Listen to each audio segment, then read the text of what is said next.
ഈ കുട്ടീനെ അങ്ങോട്ട് കൊണ്ടുപോകുന്നത്? ഉടൻ തന്നെ ഇപ്പൊ കോളേജാണ്, അപ്പൊ എക്സാമും കാര്യങ്ങളൊക്കെ വരികയാണ്. അപ്പൊ സ്റ്റഡി ലീവ് വരുന്നുണ്ട്. അപ്പൊ അതിനൊരു പ്രോപ്പർ ടൈം പറഞ്ഞിട്ട് ഒരു ഗ്യാപ്പ് നോക്കിയിട്ട് വീട്ടിൽ പോകും. ഞങ്ങൾ അപ്പുറത്തിപ്പുറത്ത് കണ്ണൂരും കാസർഗോഡും കണ്ണൂരും. അന്നേരം കുറച്ച് ദൂരം ഇല്ലേ? എന്നാലും 1 hour. അല്ലേ? നെയ്ബേഴ്സ് ആണ്. Okay okay. അപ്പം സിബ്ലിങ്സിന്റെ അടുത്തൊക്കെ കമ്പനി ആണോ സൽമാന്റെ സിബ്ലിങ്സ്? ലൈക്ക് സംസാരിച്ചിട്ടുണ്ട് ഞാൻ. ഈ ഒരു സംഭവം കൊണ്ടുള്ള ഒരു ഡിസ്റ്റൻസിൽ വന്നിട്ടുണ്ട്. ഗ്രാജുവലി ഓക്കെ ആവുമെന്ന് വിചാരിക്കണം. ആർക്കാണ് ഒട്ടും ലൈക്ക് ആക്സെപ്റ്റ് ചെയ്യാൻ? അങ്ങനെ പെർട്ടിക്കുലർ ഞാൻ പറയണില്ല, ഉണ്ട് ചില്ലറ. പക്ഷെ ഞാൻ പറഞ്ഞില്ലേ, ഇപ്പം ആദ്യം ഭയങ്കര ഒരു എന്താ പറയാ, അക്സെപ്റ്റ് ചെയ്യാൻ പറ്റാത്തൊരു മൊമെന്റ് ആയിരുന്നു. പിന്നെ അത് കുറച്ച് ലൈറ്റ് ആയി. പിന്നെ ഉമ്മച്ചി വിളിച്ചു ആൻഡ് ഷീസ് ഓക്കെ. അപ്പം അങ്ങനെ ഒരു ചെറിയൊരു വരുന്നുണ്ട്. മേഘന്റെ വീട്ടിലോ? മേഘന്റെ വീട്ടില് അച്ഛൻ ഓക്കെ, അമ്മ, അനിയൻ? അനിയൻ ഈ ഓൾറെഡി അറിയായിരുന്നു എനിക്കിഷ്ടാണെന്ന്. So it was in big news too. പക്ഷെ കല്യാണം കഴിഞ്ഞ ഒരു ന്യൂസ് തന്നെയായിരുന്നു. അമ്മ കംപ്ലീറ്റ് ഷോക്കിലുമാണ്. പിന്നെ ഇപ്പം she finally accepted it. Like okay, നീ ഇനി നല്ലോണം ജീവിച്ചാൽ മതി, ബി ഹാപ്പി എന്ന് അമ്മ പറഞ്ഞിട്ടുണ്ട്. അമ്മയും പറഞ്ഞു, അച്ഛനും പറഞ്ഞു, എന്റെ ബ്രദറും പറഞ്ഞു, ഹോൾ ഫാമിലി പറഞ്ഞു. കുറച്ച് റിലേറ്റീവ്സ് ഒക്കെ കോണ്ടാക്ട് ചെയ്തിട്ടുണ്ടായിരുന്നു. അവരും പറഞ്ഞു ഓക്കെ ഫൈൻ, നീ നല്ല രീതിയിൽ ജീവിച്ചാൽ മതി, ബി ഹാപ്പി എന്ന് പറഞ്ഞു. ഓക്കെ, അതൊക്കെ പയ്യെ എല്ലാം റെഡി ആവും. ഓക്കെ. അപ്പം ഇപ്പൊ പറഞ്ഞു ഒരുപാട് റെസ്പോൺസിബിലിറ്റീസ് ഉണ്ട്, ഒരുപാട് കാര്യങ്ങൾ ഇനിയും ആൾക്കാർക്ക് കാണിച്ചു കൊടുക്കണം എന്നൊക്കെ പറഞ്ഞു. അപ്പൊ എന്താ പറയാ, ഇപ്പൊ കല്യാണം കഴിയുമ്പോൾ ഉത്തരവാദിത്തം കൂടും. അപ്പം എന്താണ് ഇനി ഫ്യൂച്ചർ പ്ലാൻസ്? ഇവിടെ പഠിക്കുവാണ്, പിന്നെ ഇപ്പം ചെയ്യുന്നു, വേറെ എന്തെങ്കിലും പ്ലാൻസ് എന്തെങ്കിലും ഉണ്ടോ? എന്തെങ്കിലും ബിസിനസ്സോ അങ്ങനത്തെ എന്തെങ്കിലും, അല്ലെങ്കിൽ ആക്ടിങ് തന്നെയാണോ? We are actually planning for a work together. ഞങ്ങൾ ഒരുമിച്ച് പ്രോജക്റ്റ് ചെയ്യാൻ ഒരു തീരുമാനമുണ്ട്. നമ്മളൊരു കംബാക്കിന് വേണ്ടി for the fans and for us. Okay. അപ്പം നേരത്തെ നിങ്ങൾ പറഞ്ഞു കല്യാണം കഴിഞ്ഞു, ഇനി ഒരുപാട് ഉത്തരവാദിത്തങ്ങൾ ഉണ്ട്, എന്താണ് കുത്തി പറഞ്ഞവരുടെ ഒക്കെ മുന്നിൽ നന്നായിട്ട് ജീവിച്ച് കാണിച്ചു കൊടുക്കണം എന്നൊക്കെ പറഞ്ഞു. അല്ല, അല്ലാത്തവരുടെ മുന്നിലും എന്താണ് എല്ലാവരുടെ മുന്നിലും നന്നാവണ്ടേ? ഇത് പകുതി നന്നായിട്ട് പകുതി മോശമായിട്ട് നടക്കാൻ പറ്റുമോ? ഞാൻ തോറ്റ്. എന്താണ് സുല്ല് ഓക്കെ.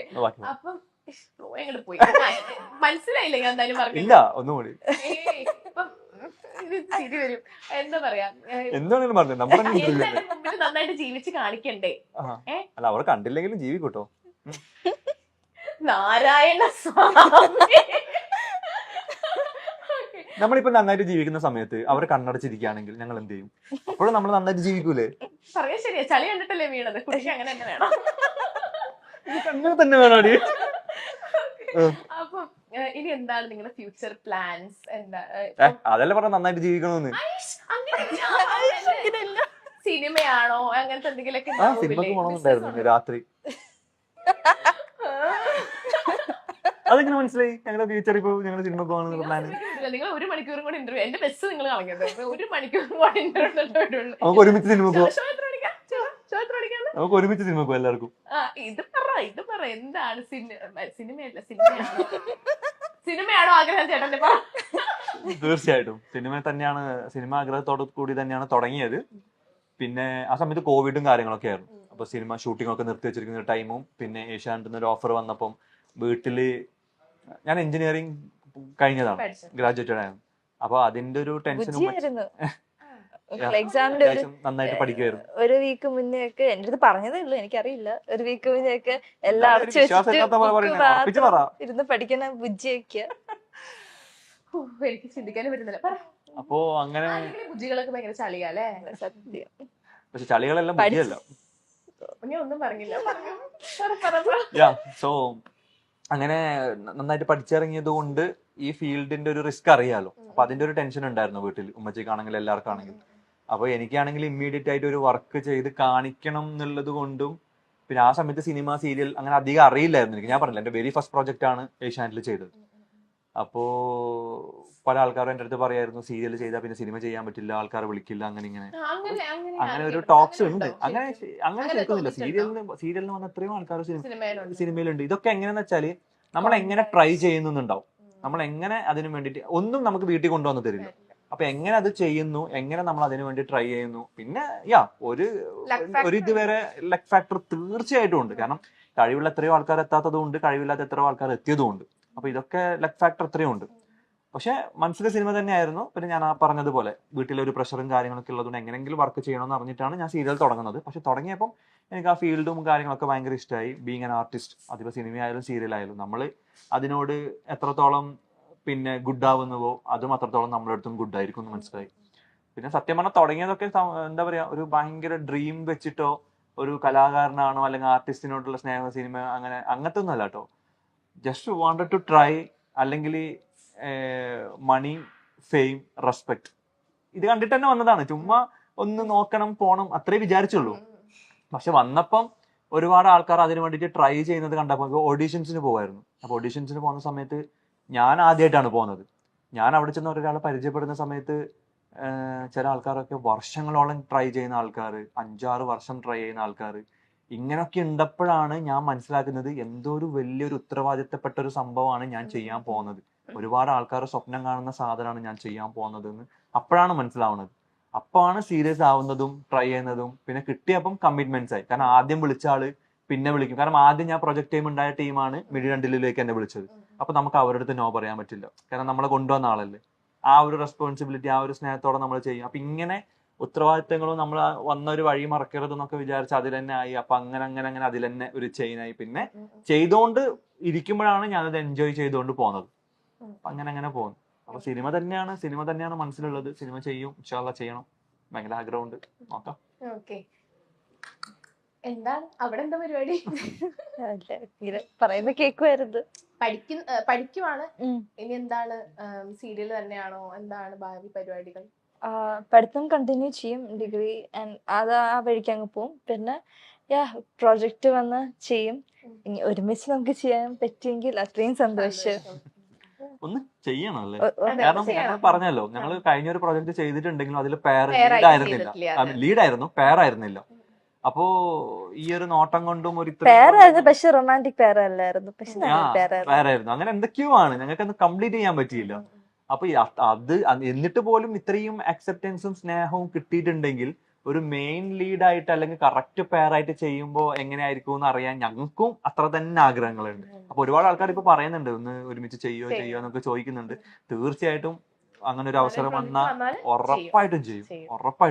ഓക്കെ, അപ്പം ഇപ്പം സൽമാൻ പറഞ്ഞല്ലോ, ഇപ്പൊ കുറെ നാള് കരിയർ ബിൽഡ് ചെയ്യാൻ വേണ്ടിയിട്ട് കുറെ നാള് ഉണ്ടായിരുന്നു. അപ്പം ലൈക്ക് ഏജ് ഒബ്വിയസ്ലി ഒരു കല്യാണപ്രായം കഴിഞ്ഞ ഒരു ടൈം ആയിട്ടുണ്ട്. അപ്പം വീട്ടിൽ നിന്ന് അല്ലെങ്കിൽ നമ്മുടെ നാട്ടുകാർക്കാണെങ്കിൽ എന്താ പറയാ, കുറച്ച് പ്രായം കഴിയുമ്പോൾ കല്യാണം കഴിക്കുന്നില്ലേ എന്നൊരു പ്രശ്നം ഉണ്ടായിരുന്നു. ഞാൻ അങ്ങോട്ടാ ചോദിച്ചത്. എനിക്ക് സമയമുണ്ടല്ലോ, ഞാൻ കുട്ടിയല്ലേ. അപ്പൊ അങ്ങനെ ഒരു പ്രഷർ ഫേസ് ചെയ്തിട്ടുണ്ടായിരുന്നോ? തീർച്ചയായിട്ടും. ഒന്നാമത് ഞാൻ പറഞ്ഞല്ലോ, വീട്ടിൽ 5 മക്കളിൽ 5-ാമനാണ് ഞാൻ. 4 ആൾക്കാരും കല്യാണം കഴിഞ്ഞു, ഞാൻ മാത്രമേ ബാക്കിയുള്ളൂ. അപ്പൊ അതിന്റെ ഒരു പ്രഷർ ഒക്കെയും ടെൻഷനൊക്കെ ഉമ്മച്ചിക്ക് ഉണ്ടായിരുന്നു. എസ്പെഷ്യലി ഈ ഫീൽഡിലായതുകൊണ്ട് ഇത് നമ്മളെപ്പോഴും പറയല്ലോ, നമുക്കൊരു ജോബ് സെറ്റ് ആയിട്ട് കല്യാണം കഴിക്കുന്ന കാര്യങ്ങളൊക്കെ. അപ്പൊ എനിക്കും എപ്പോഴും അങ്ങനെ തന്നെ ആഗ്രഹം. സ്വന്തം പൈസ കൊണ്ടാണ് എന്തും ചെയ്യണ്ടേ എന്നുള്ള ഒരു ഭയങ്കര ഒരു ഈഗോ ഉള്ളിലുള്ള ആളാണ് ഞാൻ. എന്ത് ചെയ്യുമ്പോഴും അത് അങ്ങനെ ഒരു കംപ്ലീറ്റ് ആയിട്ട് അല്ലെങ്കിലും മെയിൻ ആയിട്ട് എന്റെ തന്നെ ആണോന്ന് എനിക്ക് ഭയങ്കര ഉണ്ടായിരുന്നു. ഇപ്പൊ ഡെഫിനറ്റ്ലി ഇപ്പൊ എന്റെ കല്യാണം ആണെങ്കിൽ ബ്രദേഴ്സ് ഉണ്ട്, വീടുണ്ട്, എല്ലാവരും ഹെൽപ്പ് ചെയ്യും ചെയ്യൊക്കെ ആയിരിക്കും. പക്ഷെ അതിന്റെ മെജോറിറ്റി എന്റേതായിരിക്കണം എന്ന് എനിക്ക് ഭയങ്കര ആഗ്രഹമുണ്ട്. അപ്പൊ അങ്ങനെ നിൽക്കുന്ന സമയത്ത് ഇങ്ങനെ ഒരു ഫീൽഡിൽ വരുമ്പം ഇതിലെപ്പോഴാണ് സെറ്റ് ആവാന്ന് ആർക്കും അറിയില്ല. ചിലപ്പം ഒരു ഓവർ നൈറ്റ് കൊണ്ട് സക്സസ് ആവും. ചിലപ്പം ഞാൻ മീറ്റ് ചെയ്ത ആൾക്കാരൊക്കെ വർഷങ്ങളോളം ട്രൈ ചെയ്യുന്ന ആൾക്കാരുണ്ട്. പക്ഷെ നമ്മൾ ഓവർ നൈറ്റിൽ സക്സസ് ആയ ആൾക്കാർ നമുക്കറിയാം. അപ്പം നേരത്തെ നമ്മൾ പറഞ്ഞ പോലെ ലക്ക് ഫാക്ടർ ഇതിൽ ഭയങ്കരത്തിൽ ഒരു കീ റോൾ ഉള്ള ഒരു സംഭവമാണ്. അപ്പൊ അതുകൊണ്ട് തന്നെ ഉമ്മച്ചിക്ക് അതിന്റെ ഒരു ടെൻഷൻ ഉണ്ടായിരുന്നു, എപ്പോഴാണ് എങ്ങനെയാണ് എന്നുള്ളതൊക്കെ. പിന്നെ ലവ് ഫെയിലർ ഞാൻ പറഞ്ഞില്ല, ആ ഒരു ബ്രേക്കപ്പ് ആയപ്പോഴേക്കും അല്ല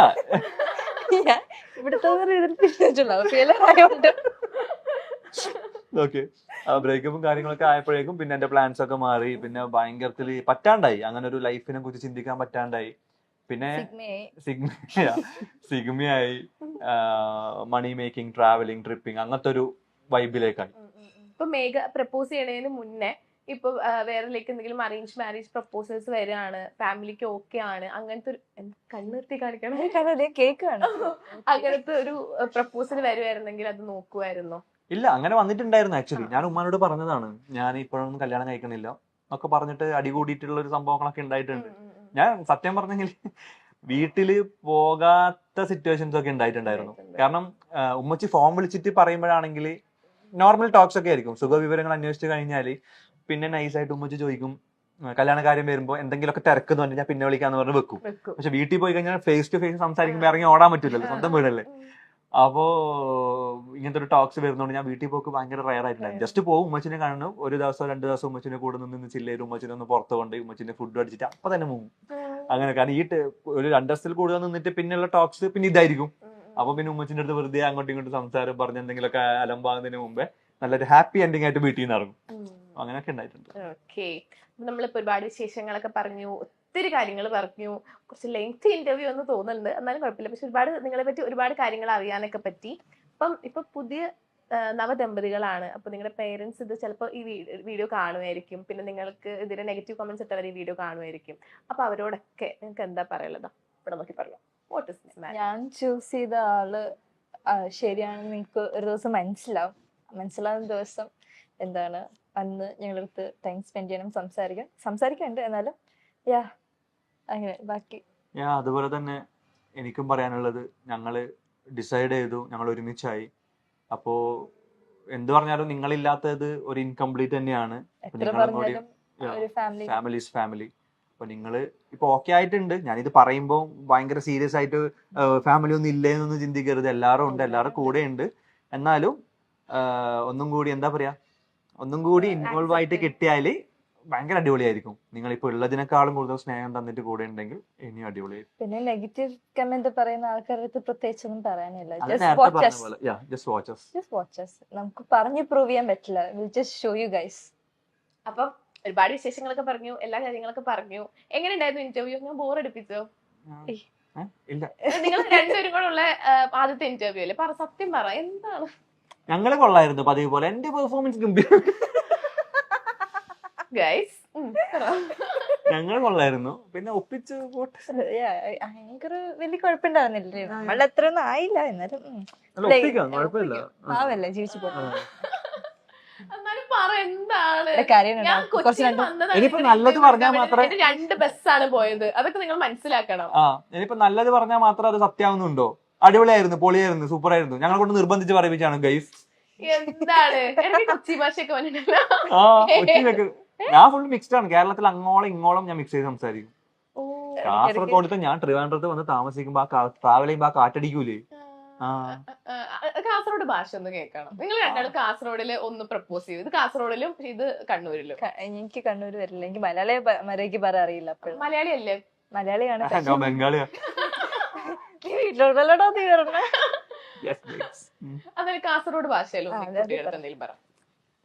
അപ്പല്ലേ കാര്യങ്ങളിൽ ഇത്രയെല്ലാം ആയിണേ. നാട്ടില് മൊത്തം അറിഞ്ഞിട്ടുണ്ട്. നമ്മളെ കല്യാണം കാര്യങ്ങളൊക്കെ മൊത്തം ലീക്ക് ആയിട്ടുണ്ട്. നിനക്ക് ഓക്കെ അല്ലേ? പ്രശ്നമൊന്നുമില്ലല്ലോ? ഫുള്ള് മജ തന്നെ അല്ലേ? അപ്പൊ ഇനിയിപ്പോ നമ്മ കെട്ടി ഇനി മജാക്കൽ തന്നെ, ഇനി അടിപൊളിയാക്കൽ തന്നെ. നല്ലതിൽ പഠിക്കണോ, നമ്മൾ നല്ല പണിയെടുക്കണോ, മജാക്കണോ, പൊളിക്കണോ, എല്ലാവർക്കും നമ്മ കാണിച്ചു കൊടുക്കണേ. ഓക്കെ, അടിച്ചു പൊളിച്ച് ജീവിച്ച് കാണിച്ചു കൊടുക്കണം. ഓക്കെ അല്ലേ? പൊളിയല്ലേ? കട്ടക്കില്ലേ? മജയല്ലേ? ഏത് മൂഡ് അപ്പം എന്താ പറയാ, ഇത്രയും ടൈം ഞങ്ങൾക്ക് വേണ്ടി സ്പെൻഡ് ചെയ്തതിന് ഒരുപാട് നന്ദി. Thank you so much. നിങ്ങൾ ആഗ്രഹിച്ച പോലെ നല്ലൊരു എന്താ പറയാ, നല്ലൊരു പ്രൊജക്ട് ഒരുമിച്ച് ചെയ്യാൻ പറ്റട്ടെ. നല്ലൊരു ആങ്കറിനെ കൂടിയിട്ടുള്ള ഒരു ഇന്റർവ്യൂ ഉടനെ വരട്ടെ. ഇത്രയും നേരം ഞങ്ങള് സഹിച്ചത്. അതെ അതിന് എനിക്ക് എന്തെങ്കിലും തന്നേ പറ്റുള്ളൂ. ഭാഗ്യമായിട്ട് കണ്ടാ മതി. തരട്ടെ. അതാണ് അവിടെ പറയാൻ ഉദ്ദേശിച്ചത്. മേഘ ഇനി ഉമ്മച്ചിക്കുട്ടിയാകുമോ എന്നാണ് പലരും ചോദിക്കുന്നത്. അമ്മായിയമ്മയുടെ ദേഷ്യമൊക്കെ മാറി തുടങ്ങിയെന്നും പലരും പറയുന്നുണ്ട്. കാരണം സൽമാൻ തന്നെ ഇന്റർവ്യൂസിലൊക്കെ പറഞ്ഞിട്ടുണ്ടായിരുന്നു, ഇനി മേഘയോട് അല്ലെങ്കിൽ തന്നോടുള്ള ദേഷ്യമൊക്കെ അമ്മയ്ക്ക് മാറി തുടങ്ങി, ഉമ്മ മെസ്സേജ് അയച്ചു, വിളിച്ചു എന്നൊക്കെ. ടെലിവിഷൻ പ്രേക്ഷകരുടെ പ്രിയപ്പെട്ട പരമ്പരകളിൽ ഒന്നായിരുന്നു മിഴി രണ്ടിലും. സഞ്ജു ലച്ചു ജോഡികളുടെ കെമിസ്ട്രി മികച്ചതായിരുന്നു എന്ന് ആരാധകരെല്ലാവരും ഒരുപോലെ പറയാറുമുണ്ട്. ഇവരുടെ പേരിൽ ഫാൻസ് പേജുകളും സജീവമായിരുന്നു. സ്ക്രീനിലെ മികച്ച കെമിസ്ട്രി ഇരുവരും ജീവിതത്തിലേക്ക് പകർത്തിയിരിക്കുകയാണ്. ജീവിതത്തിൽ ഒന്നിച്ച വിശേഷം കഴിഞ്ഞ ദിവസമാണ് ഇരുവരും പങ്കുവച്ചത്. ഇവരൊന്നിച്ചെങ്കിൽ എന്നാഗ്രഹിച്ചവരെ സംബന്ധിച്ച് വലിയ സന്തോഷമാണിത്. എന്നാൽ ഇത്ര ചെറുപ്രായത്തിലെ മേഘയ്ക്ക് ഇത് വേണമായിരുന്നു എന്ന് ചോദിക്കുന്നവരുമുണ്ട്. വീട്ടുകാരുടെ ആശീർവാദത്തോടെയായിരുന്നു വിവാഹം എന്ന് ചോദിച്ചവരുമുണ്ട്.